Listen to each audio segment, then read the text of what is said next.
Juste avant que la vidéo commence, je me présente, je suis le trader du dimanche et si tu veux devenir autonome en bourse, tous les liens sont dans la description, donc pense à aller y faire un tour. Alors que la plupart des grandes banques centrales mondiales adoptent depuis plusieurs années une politique d'assouplissement monétaire dont personne ne voit la fin, de nombreux économistes s'inquiètent d'une potentielle surchauffe de l'économie. Surtout lorsqu'une des conséquences de ce fameux quantitative easing implique une dépréciation de la valeur de la monnaie.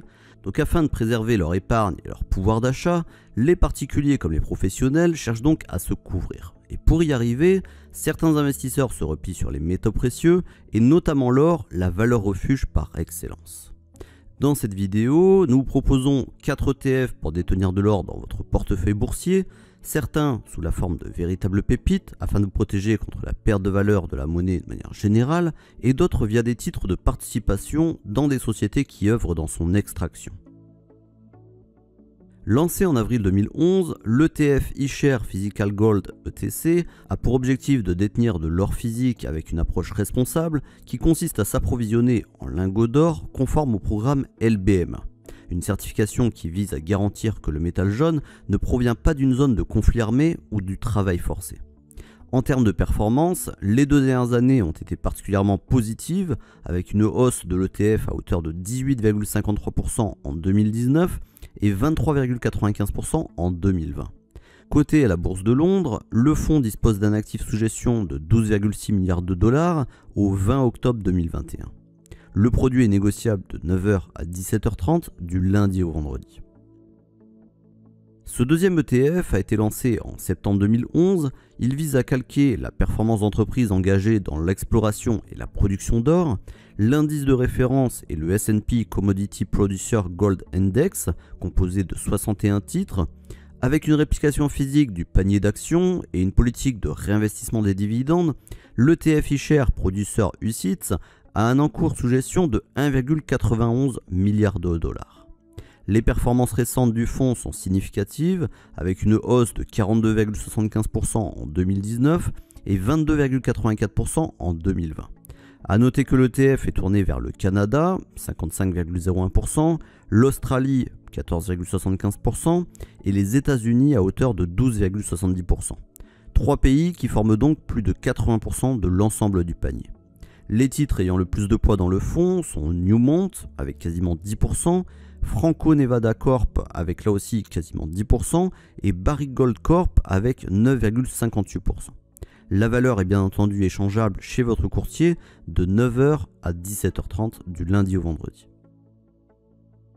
Cet ETF, créé en mars 2015, détient des titres dans des producteurs mondiaux d'or et d'argent qui disposent d'une capitalisation boursière et une liquidité élevée. Avec 714 millions de dollars d'actifs sous gestion, le fonds réplique physiquement son indice de référence tout en ayant une méthode de traitement des dividendes capitalisante qui consiste donc à réinvestir les dividendes. Celui-ci est particulièrement exposé au Canada, 44,59% du panier, les États-Unis sont en deuxième position avec 19,22%, suivi de l'Australie avec 12,60%.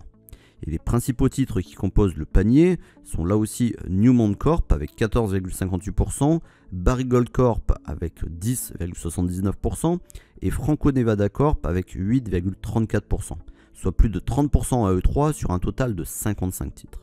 Vous pouvez aussi acheter l'ETF du lundi au vendredi de 9h à 17h30. Ce dernier ETF, lancé en mars 2015, a pour projet d'investir dans des actions de producteurs mondiaux d'or et d'argent qui sont caractérisées par une petite ou moyenne capitalisation et son indice de référence est le MVIS Global Junior Gold Miners Index qui est composé de 97 titres. Celui-ci réplique physiquement les titres de l'indice en réinvestissant les dividendes, donc c'est un ETF capitalisant. Par ailleurs, l'actif net sous gestion s'élève à 505 millions de dollars au 20 octobre 2021 et à l'image de l'ETF précédent, celui-ci est également très exposé au Canada, 50,81%, et viennent ensuite l'Australie, 15,68%, et les États-Unis à hauteur de 6,05%.